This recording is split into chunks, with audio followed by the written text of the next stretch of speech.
Is this the best budget-friendly laptop, or the cost-cutting measures are too noticeable? Let's review Lenovo LOQ Essential.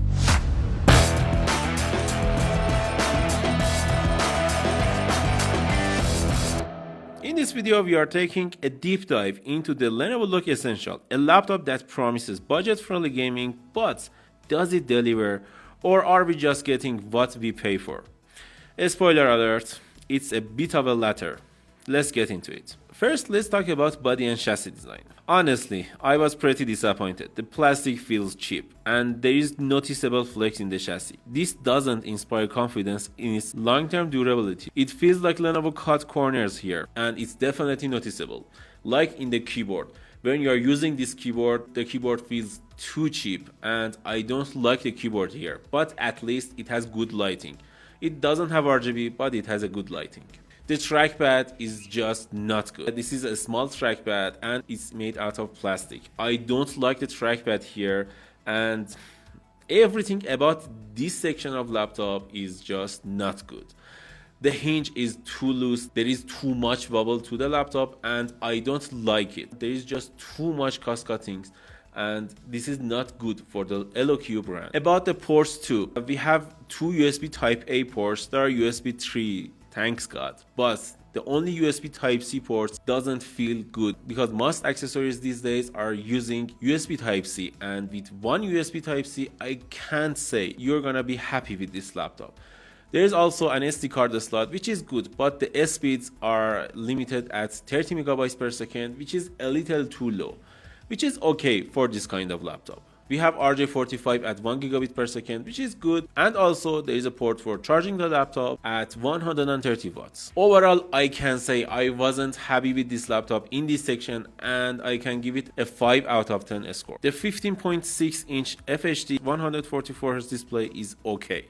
The refresh rate is nice for gaming, and the colors are passable. However, it's not the brightest or most vibrant display. It's functional, but nothing to write home about. For this section, I can say the screen is fine for this price, and I will give it a 7 out of 10 score.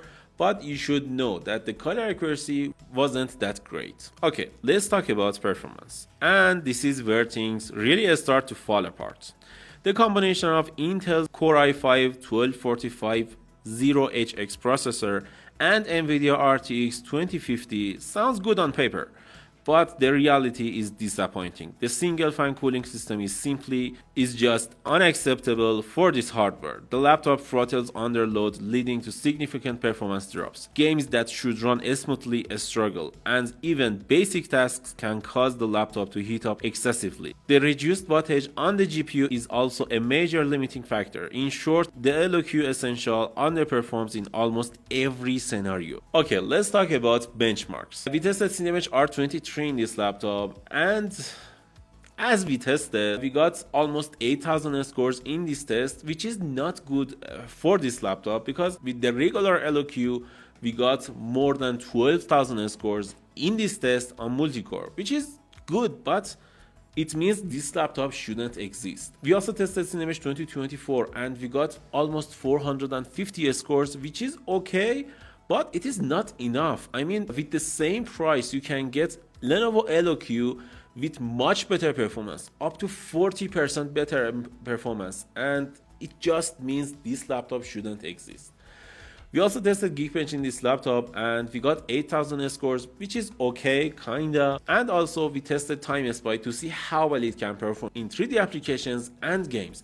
And in Time Spy 2, the scores are disappointing. Like 4500 score is not good for this laptop. Even laptops without a dedicated GPU, just the AMD CPUs can beat or deliver the same performance as this laptop, which is a bummer. We also tested Blender in this laptop to see how well it can perform, and the score we got was almost 850 points. The SSD performance is kinda okay for this laptop. I mean, 4.3 gigabytes per second is good, and 1.8 gigabytes per second for the write is acceptable, I think. We also tested some games in this laptop like Cyberpunk 2077, and as we expected, the frame rate wasn't that great. This laptop can't run AAA titles. And in Rainbow Six Siege 2, good frame rates like 100 frames in Ultra is just not good. It's the same as laptops with AMD CPUs without a dedicated GPU like Dell Inspiron 14 or Lenovo IdeaPad 5 2-in-1 that we reviewed, and I will link them below this video. Those laptops are performing the same in Rainbow Six, which is insane to see how bad this laptop is performing in games. We also tested Valorant in this laptop to see how well this game can run in this specific game, because it's not that hard to run. And in Valorant 2, the performance wasn't great. You should play at low setting to get more than 100 FPS, which is a bummer. Why is that? We also tested Apex Legends in this laptop, and the scores are just unplayable. You can't play Apex in this laptop, I should say. Even in low setting, the minimum FPS is 34. We also tested Shadow of the Tomb Raider and Wukong with benchmark, and in these two games, we got 52 FPS in Shadow of the Tomb Raider in average, and in Wukong, we got 27 FPS in average in low setting, which means you should not play Wukong in this laptop. We also tested a popular esports title nowadays called Marvel Rivals. You may play this game. I played it. It's a good game, and in that game, the FPS is just not playable. I mean, you can't run this game in this laptop even in low setting, and you should not play that game with this laptop. I mean, they said it's a gaming laptop, but it is not, because it can't run games. Overall, I can say, in the performance section, I will give this laptop a 5 out of 10 score. I was easy on it. I could give it 4 out of 10, but 5 out of 10 is okay. I have one thing to say.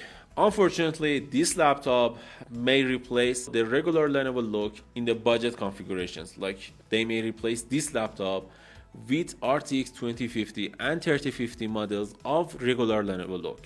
So, if you want to buy a new laptop, just go right now and get the regular Lenovo LOQ, because that laptop was an absolute fire. That was good. That was one of the best laptops. But this Lenovo LOQ is just an absolute garbage. So let's talk about speakers, webcam, and battery life. The speakers for this laptop is just okay. You can watch movies, YouTube videos with it. It is okay. So this is the webcam quality of Lenovo LOQ Essential. It has a 720p webcam, and I don't think it's a bad camera. I especially think it's a good webcam, and consider its resolution. It's delivering a good camera quality, and also there is a privacy shutter, which is good. You can turn off your camera physically, which is good. I like it. The battery on this laptop is a 57 watt-hour battery. It can perform okay enough. You can get almost 3 to 4 hours of battery life. You can get to 5 hours, but the regular battery life you will get is 3 to 4 hours, which is okay, but it is not that good compared to other laptops. And I can say, if the battery life is important to you, you should not go for this laptop. So, who is Lenovo LOQ Essential for?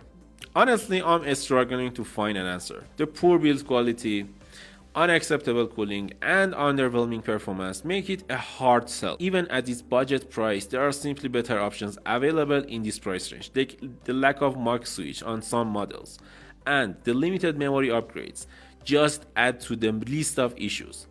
If you are looking for a reliable gaming laptop, I strongly recommend looking somewhere else, like buying a regular Lenovo LOQ, Asus TUF, or Acer Nitro V. Those are better options. But overall, I can say this laptop feels like a series of compromises that ultimately results in subpar experience. The overall score for this laptop is around 5 out of 10 for me at least, and I can't recommend you to buy this laptop. So just don't buy it. It is not good. What do you think about the Lenovo LOQ? Tell us in the comments below, and if you like this video, don't forget to like and subscribe so you won't miss our next videos. Bye!